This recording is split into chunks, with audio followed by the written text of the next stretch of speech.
Et bonjour à tous, on se retrouve aujourd'hui pour parler de Paige Bueckers. Ça faisait longtemps qu'on n'avait pas fait de vidéo sur la chaîne.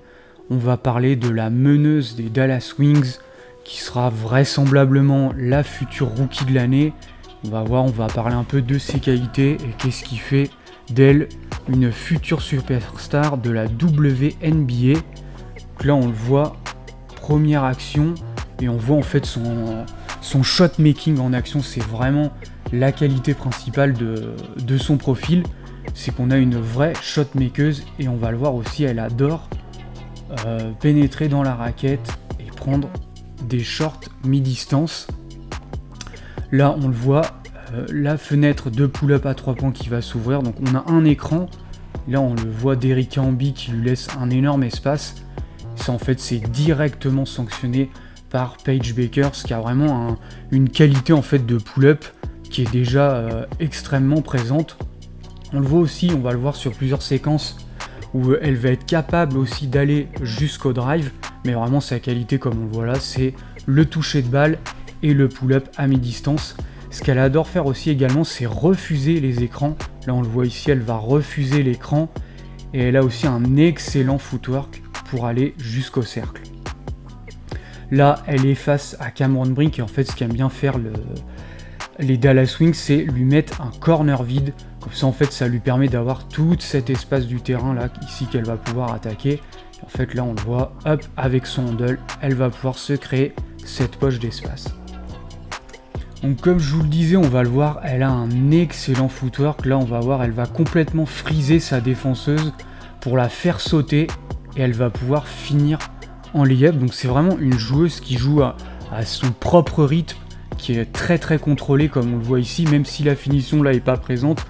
Mais elle a vraiment un footwork pour se créer son propre tir dans des mini-espaces, comme ici on voit la défense qui s'est contractée autour d'elle. Mais grâce à son footwork, en fait, elle va arriver à se créer un angle de layup. C'est une joueuse très polyvalente en attaque qui arrive via souvent des zoom action ou via des dribble and off. Donc on va le voir, on n'a pas affaire non plus à une joueuse qui fait que du drive en 1 contre 1. Et l'autre qualité, c'est, on le voit ici, il y a un mismatch. Et vu que c'est une grande meneuse, eh bien, là elle a un mismatch en fait face à Kelsey Plum.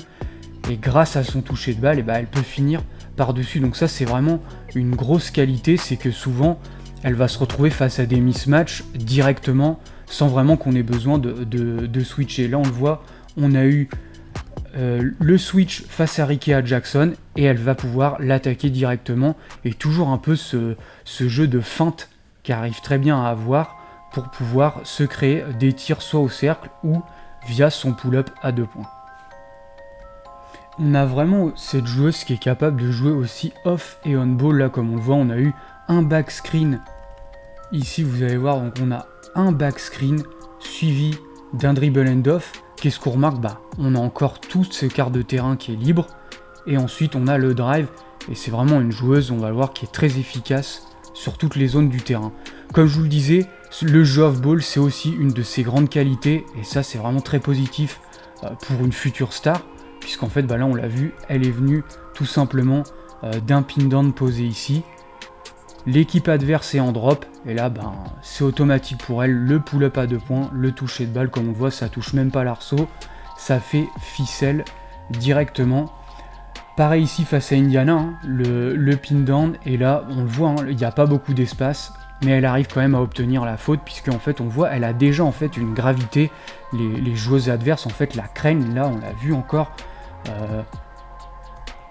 elle s'arrête d'un coup, mais on voit qu'on la craint, puisqu'il y avait la joueuse qui la collait vraiment, et du coup ça fait un pull-up ouvert à 3 points, et on voit à chaque fois c'est vraiment des situations où elle est excellente. Là on a eu le post-up comme on a pu le voir ici, ça fonctionne pas, c'est pas grave, ça flow sur un pin down, et encore une fois ici un shoot ouvert, et c'est bingo pour les Dallas Wings qui c'est automatique pour elle. Comme je vous le disais, c'est vraiment une grande force de ce jeu off-ball de Paige Bueckers grâce à son toucher de balle. Et qui dit toucher de balle et catch and shoot, et forcément regardez, les adversaires vont respecter son shoot et vont empêcher en fait qu'elle arrive ici, qu'elle prenne cet écran. Mais du coup le contre-move, c'est je vais pouvoir aller cutter au cercle, et ça crée un tir facile au panier. Donc en fait, le fait d'avoir cette menace de catch and shoot, ça ouvre aussi ses cuts. Là on le voit ici encore une fois face à Kelsey Plum, qui surjoue un peu le shoot à 3 points et le dribble end off. Bah c'est pas grave, j'ai le backdoor qui est ouvert, je la trouve, et grâce à sa taille et son toucher de balle près du cercle, ça fait un tir facile au cercle. Parlons maintenant un petit peu des petits défauts dans son jeu. Comme on va le voir, avec son excellent toucher de balle, je pense que des fois elle s'appuie un peu trop sur son mid-range, surtout là comme on va le voir, face à des défenses très resserrées. Et qui dit forcément mid-range, même si elle les rentre, on va le voir tout à l'heure, à quasiment 50%, ça reste malgré tout un tir moins rentable qu'un tir au cercle. Et là comme on le voit ici par exemple, c'est vrai que c'est un petit peu dommage, où là on le voit, elle aurait pu avoir un accès au panier, mais elle a un peu cette tendance, on va dire, à un peu trop faire confiance en son mid-range, et du coup c'est ce qui, on va dire, ne fait pas pour l'instant décoller encore plus son efficacité, même si on va le voir, c'est déjà une joueuse très efficace parce qu'elle a un gros toucher de balle, mais c'est vrai que voilà, on le voit, il y a peut-être un manque d'explosivité verticale, on le voit ici, peut-être son centre de gravité est pas assez bas, et en fait, voilà, elle manque un peu d'explosivité des fois face à des adversaires, et du coup c'est ce qui lui empêche d'accéder au panier encore et encore. Malgré tout, voilà, penchons-nous du côté statistique, comme on peut le voir. Donc là on a les joueuses classées par ordre d'usage.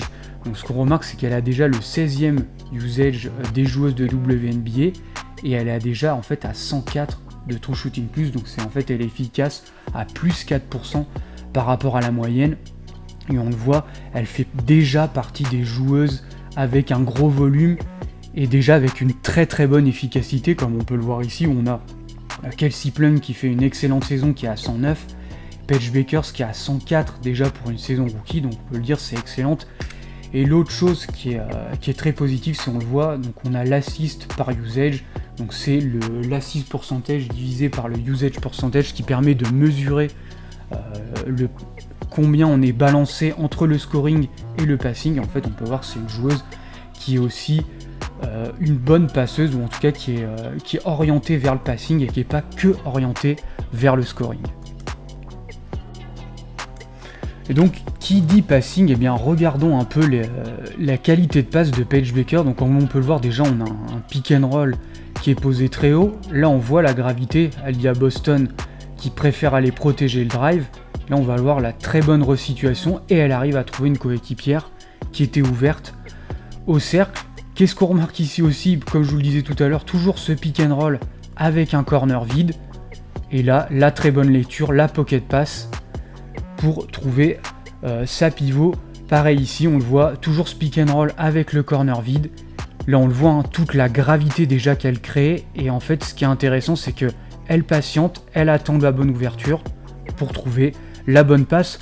Je pense pas non plus qu'on est sur une qualité à la Caitlin Clark en termes de manipulation de défense, mais on peut voir, on a vraiment toujours la bonne lecture. Là on voit cette joueuse qui respecte pas le corner à 3 points, bah on a tout de suite la bonne lecture de Paige qui ressort pour un shoot ouvert dans le corner, même si c'est des tirs ratés, c'est des shoots qu'on a envie de voir.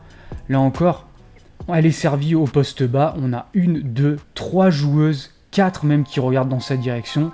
Ça ouvre une fenêtre de passe, corner ouvert à 3 points, et c'est exactement les shoots qu'on veut. C'est des shoots rentables pour son équipe, et c'est vraiment ce qui est important. Là encore, elle ressort une nouvelle fois pour une shooteuse qui était ouverte à 3 points. Et qui dit gravité, eh bien dit les défenses vont souvent la blitzer, comme on le voit ici, hein. On a une prise à 2 sur Paige Bueckers, et en fait ce qui est très intéressant avec sa taille, c'est qu'on voit, elle arrive en fait à libérer rapidement le ballon. Regardez ici encore la défense de LA qui l'attrape sur un côté, on le voit, hein, avec toute sa taille. En fait ce qui est intéressant, c'est qu'elle arrive à ressortir, et qu'est-ce que ça crée? Bah ça crée un surnombre. Forcément là on a un 4 contre 3, on le voit, 4 joueuses des Wings face à 3 joueuses des Sparks. Et en fait c'est ce qui est intéressant dans son profil, c'est qu'on n'a pas un profil qui va garder la balle. Quand elle voit une ouverture, eh bien elle va rapidement faire la passe. Parlons maintenant du côté défensif, où on va voir que c'est une joueuse très polyvalente. Là on le voit face à Rickea Jackson qui est une ailière, où elle va arriver à rester bien en face pour concéder le tir, et c'est aussi une joueuse qui est excellente off-ball. Là on va le voir ici, c'est de sa responsabilité, mais elle vient directement aider au cercle quand sa joueuse est débordée. Et on va voir aussi l'excellente qualité de close-out. Regardez ici, elle close-out très bien, et elle donne pas ses appuis, ce qui fait qu'en fait à elle toute seule, elle a complètement annihilé l'attaque. Là on va le voir également, hein, elle est venue aider au cercle, vous allez voir l'excellent également close-out pour empêcher la bonne qualité du tir à 3 points. C'est aussi une joueuse où on va le voir, on croit qu'on a un mismatch, mais en fait regardez, là elle fronte bien le poste, et ensuite on voit le close-out, et avec ses longs bras, elle va pouvoir aussi également intercepter la balle. Donc c'est vraiment une joueuse qui est capable de défendre différents profils. Là on l'a vu ici, le scram switch, où en fait elles ont échangé avec sa joueuse, et on la voit extrêmement bien défendre le post-up. Donc en fait on n'a pas affaire qu'à une créatrice bonne en attaque, on a également affaire à une joueuse qui est excellente en défense. On va voir aussi, elle est très bonne pour faire des steals, elle est à 2,5 déjà de steal percentage, c'est absolument élite pour une rookie. Là on va le voir face à Sonia Citron, où elle va faire un excellent stunt, lui voler la balle dans les mains, et ça crée aussi de la transition pour son équipe adverse. Je crois que c'est une de mes seals préférées, où face à Jewel Lloyd, où en fait elle lit extrêmement bien, elle vient carrément lui intercepter la balle directement. Et ici encore on va le voir, l'excellent contest, malgré une joueuse qui essaye de l'enfoncer, elle arrive à bien rester en face pour concéder le tir. Et il y a même aussi un peu de protection de cercle, comme on va le voir ici, où on essaye encore une fois de la post-up. Là regardez, encore une fois, on vient bien protéger le cercle. Donc voilà pour cette vidéo de Paige Bueckers. Merci d'avoir regardé cette vidéo jusqu'au bout. D'autres vidéos vont arriver sur la WNBA, donc n'hésitez pas à liker, à vous abonner. Passez une excellente journée et à bientôt.